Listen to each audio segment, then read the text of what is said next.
Hello again, everybody, and welcome back to Fujit's Blitz with me, Fujit. Hello.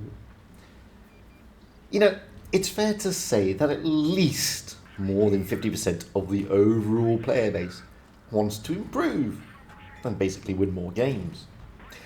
The strange thing about Blitz as a game is that it's actually not as easy as many think. It does actually require some skill and strategic thinking. It's not just about jumping into a tank, YOLOing forward, blasting away at literally everything that moves. Well, or doesn't move, because some people blasted trees. Let's be honest here, there's literally thousands of videos out there showing you how to play this tank and that tank, most of which are created by players far better than me. But therein lies the rub. Pro players, those at the very top of the game, can certainly show you amazing gameplay and how the tank and the map should be played. But the chances of you having the same reactions, the same skill, even the same internet connection, the same device, or even the same ping is something you really need to consider. Now, don't get me wrong, that's not to say that such videos are not useful, because they are massively useful and is something I would advise you to look at in order to take the tips and apply them to your own style of gameplay. You need to adapt their tricks, in other words. That being said, I just want to give you a few basic tips that may help you improve your own game. Tips that we can all employ, regardless of our ability level or our win rate or even our ping. I myself play with around 130 to 200 ping on EU, which overall doesn't affect my gameplay, well, not massively. And it certainly doesn't prevent me from rolling out and having a grand old time. Okay, ping spikes, where the ping jumps to like 500 plus, makes it totally unplayable, but my relatively high ping is manageable. The worst part, realistically, is packet loss. Even at 2%, that has a huge impact on my game, and it makes it almost unplayable for me. I'm also an average player. I'm not some super duper gaming pro unicorn. And I'm almost 50 years old to boot. So if I can roll out and do relatively well, then there is certainly light at the end of that tunnel for those who feel that they can't improve. Thing about Blitz, that it's not just rolling out in so-called OP tanks, shooting stuff and hoping for the best. To do well at this game, you actually need to put quite a bit of effort into it yourself. You need to do some research, you need to do some understanding of the tanks, of what they can do, and you need to do some research on the maps, especially the positionings. Now, Wargaming do all they can to help players, what with hit skins showing you where you can pen and stuff like that, but to really improve yourself, you actually do need to know what the tank can do and how it can do it. Now let's take this game in the FV4005 as an example. Here we are on mines, and as you can see, I am not camping at the back, but I'm actually frontlining it. Some maps, such as mines, allow you to do this to an extent, especially from this spawn, because you have the gun depression and the cover. Here, I'm able to use the mobility of the FV and its very, very nice gun to pin the enemy down, and by doing so I'm able to hug the ridgeline. Yeah, I will get hit a few times, but I do have enough HP to handle the odd shot here and there. Knowing what your tank is capable of allows you to try different tactics that can actually catch the enemy completely off guard. In this game, I am managing to control the map. I am denying the enemy advancing, and I didn't sit in the bush at the back. Okay, you could be thinking, well, Fujit, the enemy were low win rate players, which actually wasn't the case here. In fact, half were high 50% win rates, with decent amount of battles under their belt, and the other half were between 48 and 49% win rate players, all with decent experience. Now, obviously, such gameplay doesn't work each and every time, and you can't just copy and paste. And you need to try and understand where the enemy may be going, and you need to plan accordingly. In this game, I assumed, correctly, that the heavies would flank right.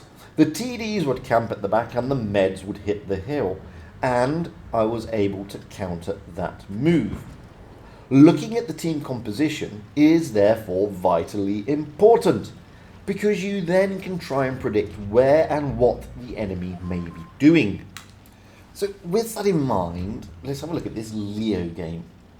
Now in this game, I'm assuming that with the lineup that the enemy have, they will push through the middle, which will allow me to flank around them and get around the back.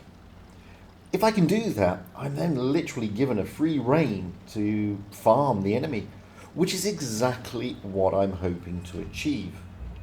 Everything I now do is calculated.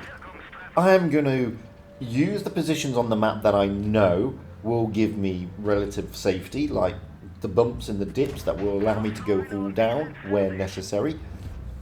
And I will then use the biggest strength of this tank, its gun. Now the Leo 1 is a tricky tank because it doesn't really have much armour, but it does have pretty decent mobility, a great view range, and probably one of the most accurate guns in the game. That's its strength, and that is exactly what I'm going to be playing to. Now you can see on the mini-map that there's basically a big conflagration around the centre there. I mean, you can see all the green dots, which are my tanks, and then there's me, and there's another tank next to me on my team, and then there's a load of red dots, and it's all centred around the cap, the middle area of the base. That allows me to sit here and literally farm with impunity, and that's exactly what I'm doing. And you can just see the damage is going up and up and up, and you know, I'm just getting away with this.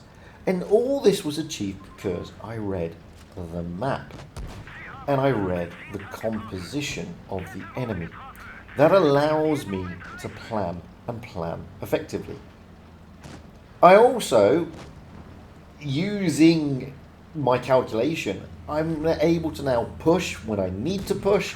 I'm allowed to move myself into different positions, denying the enemy all the time. I'm conserving my HP, bleeding when necessary, but, and this is the important part, I am able to get the shots in when and where I can.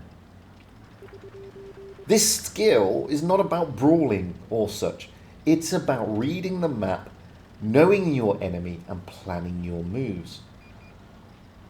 I also mentioned the strengths and weaknesses, and having an understanding of the tank you're in, its strengths and its weaknesses, helps you in planning. Now I know that Leo, as I said, has one of the best guns, if not the best guns in the game. It's quite mobile, but it does have poor armour. Knowing that, I was able to plan my game plan and strategy, playing to the strengths of the tank whilst being mindful of its weaknesses. Now don't misunderstand me, not every game you roll out in will be a success. You will make errors of judgment, you will get outplayed, and you will get let down by your team. This is part and parcel of the game. But in order to improve, you do need to fail every now and then. That allows you to adapt your gameplay and your ability. So with that in mind, let's have a look at this grill game. Now initially, I intended to go towards the desert, but I myself was caught off guard by the enemy's tactics of going en masse into the city. My team, two of them had already gone into the desert, and you can see that from the mini-map, and they're going to sort of give a bit of a hard time to the single red tank that's in the desert. But the thing is, I had to amend my initial plan. And again, I need to play the grill to both its strengths whilst being mindful of its weaknesses. I'm therefore going to hug this corner. I'm going to use the grill's gun, because it really is a good gun. It's a great gun, actually. And I'm going to do, I mean, in fact, it's its best asset. And I'm going to try to deny the enemy from pushing through that middle area. Again, I'm not really camping at the back. I'm holding the line. I am covering my heavies, and I'm doing what a grill, a Blitz TD, should be doing. I am supporting, and I'm giving covering fire. Now, a couple of things about the grill. Firstly, if you're rolling out in a grill and you don't have a spore liner, then you really shouldn't be rolling out in a grill. Now you've seen here that I've already taken a couple of hits from an HE roll, and because I've got that small liner, it really does help. So be mindful of that, guys. Now, knowing the role your tank should be playing, along with knowing what your tank can or cannot do, is vitally important in order for you to improve in Blitz. Yeah, it's lovely knowing that certain tanks do massive damage or they're OP, but you still need to be able to play the darn thing in order to get the most out of it. And that is the tricky part. Look, I see lots of players think that because they saw some YouTuber doing a certain thing in a certain tank, it's just copy paste, and away you go. It's far more complex than that. You have no idea how many games that YouTuber had to play in order to get that footage, for one. The chances are quite a fair few. And you don't see the games where they failed, and you certainly don't see those games where they didn't do massive damage or they didn't get an ace. And that's one of the things you need to remember. On YouTube, you're seeing sanitized versions of games. And, you know, there are going to be a lot of failures that the YouTubers make in their games before they get the footage required to do that particular video. And nobody is infallible, guys. Nobody has truly got a 100% win rate. And you need to be really mindful of that. So as I said, don't just try to copy paste what you've seen a YouTuber do, because 9 times out of 10, it ain't gonna work for you. You also have to consider that the enemy that they face. I mean, you have no clue if the enemy in that particular game were experienced. Do they have decent win rates or such? And therefore you may be seeing a good player literally battering a load of new players, which can on occasion be the case. There are also lots of outside influences on this game, and they do have an impact in the games we roll out in.